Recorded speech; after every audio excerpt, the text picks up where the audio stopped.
louvamos a Deus por mais esta oportunidade, agradecemos ao Senhor por sua vida, por sua família, pela dedicação, pelo tempo que você tem dispensado aí para estudar a palavra de Deus juntamente conosco.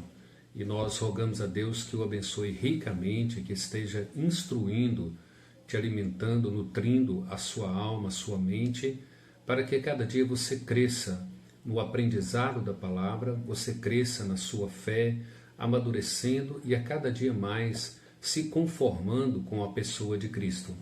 Nosso desejo é que, à medida que estudamos, você esteja conhecendo toda a vontade, todo o desígnio, todo o propósito de Deus para a sua vida, para a vida de sua família e para a vida de sua igreja. Nós vamos começar a estudar Atos, primeiro capítulo, versículos 1 e 2, escrevi o primeiro livro, ó Teófilo, relatando todas as coisas que Jesus começou a fazer e a ensinar, até o dia em que, depois de haver dado mandamentos por intermédio do Espírito Santo aos apóstolos que escolhera, foi elevado às alturas. O livro de Atos é um livro que nos desafia como igreja a cumprir o propósito e a missão que Jesus começou a fazer na terra e que nós devemos, por ordem, por sermos servos dele, dar continuidade a essa obra, que é a propagação do Evangelho, que é a expansão do reino de Deus, levando assim o Evangelho para a salvação de pecadores e ao mesmo tempo resgatando homens, mulheres, crianças, adolescentes, jovens, adultos, para serem verdadeiros adoradores do Senhor. Então, basicamente, pensando na expansão do reino, na propagação do Evangelho, segundo o propósito de Deus. Atos nos ensina com muita propriedade a soberania de Deus na fundação da igreja e na expansão desse Evangelho.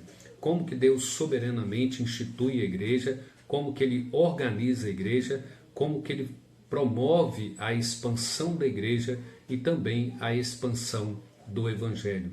Deus está soberanamente trabalhando, operando para que todas as coisas aconteçam como Ele planejou. E é certo que Atos nos mostra, através dos apóstolos, dos obstáculos, das dificuldades que eles enfrentaram, que ninguém pode parar Deus, ninguém pode impedir Deus de fazer o que Ele propôs, do que Ele estabeleceu como propósito e como Ele usará a igreja, como Ele usará você, como Ele usará a sua família para que o propósito dele se cumpra soberanamente e nada pode impedir Deus, nada pode parar Deus em fazer a sua obra, em realizar o seu propósito. Nós temos aqui no livro de Atos que o poder do Espírito Santo é dado, a todos aqueles que creem em Jesus, todos aqueles que confessam a Jesus como Senhor e Salvador. É certo que em um dado momento foi dado a esses apóstolos que estavam ali reunidos, aguardando então o derramamento do Espírito Santo sobre a vida deles. Mas nós vamos aprender que todos aqueles que creem em Jesus, todos aqueles que são regenerados, convertidos em Cristo, também recebem o Espírito Santo, todo o poder dele, para a propagação desse Evangelho, para fazer a expansão do reino de Deus. Aqui nós encontramos três importâncias que deveriam nortear a vida da igreja, deveria impactar a vida da sua família, deveria impactar a sua própria vida e a minha vida. Três ações extremamente importantes para a vida do cristão, da igreja e da família. O primeiro delas é a importância da oração na vida da igreja.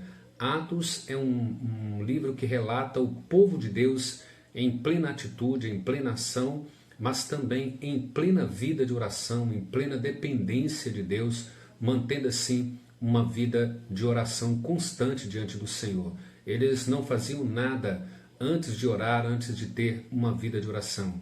Vemos a importância da pregação do Evangelho, como que a pregação do Evangelho é o centro desse livro aqui, mostrando que as coisas que Deus faz, as coisas que Deus opera, sempre é por meio da palavra, através da palavra, com o poder da palavra, e que o Espírito Santo usa a palavra.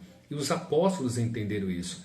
Esse é um momento quando eu, você, a sua família, a sua igreja, nós precisamos resgatar a importância da vida de oração, a importância da palavra, de ter uma comunhão com a palavra e de viver essas verdades. Depois, a terceira importância que o livro mostra é essa responsabilidade de fazer missões, de discipular, de evangelizar, de fazer esse evangelho ser propagado, fazer e promover a expansão do evangelho.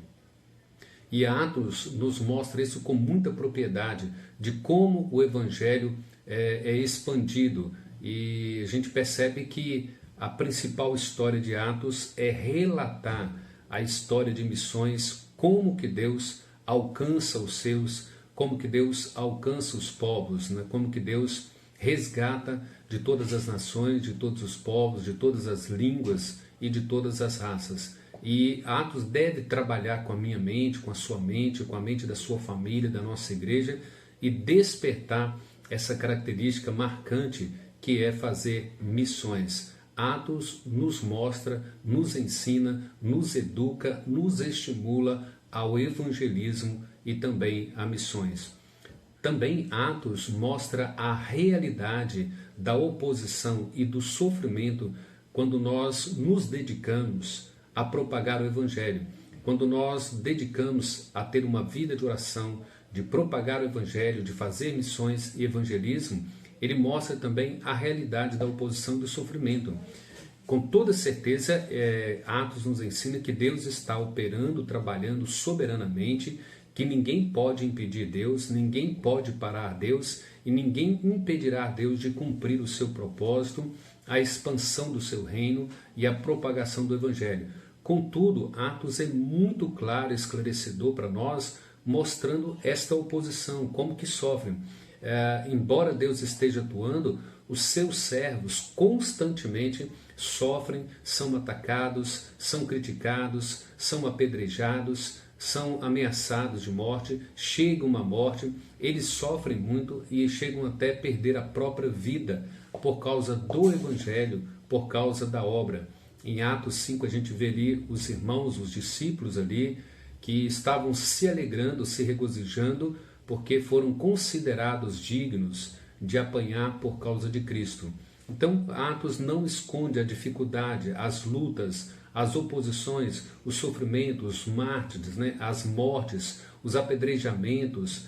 Atos não esconde a realidade da oposição e do sofrimento, para mostrar que, embora Deus soberanamente cumpra o seu propósito e faz a sua obra realizar, a sua igreja continua trabalhando operosa, nós nos envolvemos, nós colocamos a nossa vida ali, mas isso não nos isenta de dor, isso não nos isenta de oposição, isso não nos isenta de perseguição, de sofrimento e até mesmo, se necessário for, não nos isentará da morte, de sermos apedrejados, de sermos mortos de alguma outra maneira. Frequentemente Atos registra os sofrimentos dos servos do Senhor, mas isso não é desanimador, isso não é desmotivador, pelo contrário, isso mostra o valor da obra, o valor do Senhor da obra, o valor de Cristo.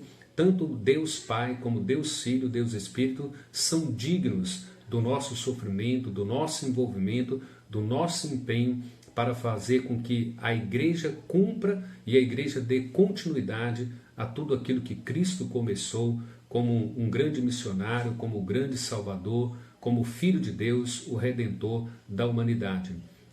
Atos também nos ensina sobre a vida e a organização da igreja, como que a igreja primitiva trabalhava, como que ela mostrava serviço, empenho e dedicação e como que ela lidou com cada um dos problemas da sua época, da sua era, como que ela enfrentou as dificuldades, como que eles enfrentaram as ameaças de morte, como que eles enfrentaram as perseguições. Então Atos é um livro extremamente importante e desafiador para a minha vida, para a sua vida, para a vida da igreja, para que nós sejamos despertados, avivados por Deus e entendamos que nós temos que continuar, nós temos que dar continuidade à obra que Cristo começou, aquilo que Ele realizou através dos apóstolos, dos profetas, e aquilo que Ele realiza através de nós, através da nossa família, através da nossa igreja. E nós vamos perceber que, acima de tudo, o nosso comprometimento com Deus é por meio das Escrituras. Então, repense sobre isso. Uma vida plena de oração, uma vida plena de pregação da palavra de Deus, uma vida plena de missões, de evangelismo, com a própria vida, com o próprio empenho. Lembram que ali logo em Atos 1:8 ele diz que nós receberíamos poder do Espírito Santo para sermos testemunhas de Jesus Cristo. E isso foi cumprido ali na vida dos apóstolos, e como eu mencionei, todo aquele que é nascido em Cristo, todo aquele que é regenerado, ele tem o Espírito Santo, ele tem o poder do Espírito Santo para ser testemunha de Deus por todos os cantos da terra. E que nós sejamos motivados por esse estudo, que você seja despertado e alcançado por Deus a dar continuidade a tudo aquilo que Cristo começou, e que nós venhamos ter uma vida de oração, uma vida de propagação do Evangelho, preocupados e investindo na expansão do reino de Deus. Deus assim o abençoe, Deus abençoe a sua família, a sua igreja, e que Deus nos desperte para o estudo desse livro, que Deus abra o nosso coração e nosso entendimento, e que nós tenhamos plena disposição para sermos movidos e tocados pelos estudos desse livro. Que Deus assim o abençoe, que Deus assim conceda graça a você e a toda a sua família. Um abraço a todos e até mais. Deus o abençoe.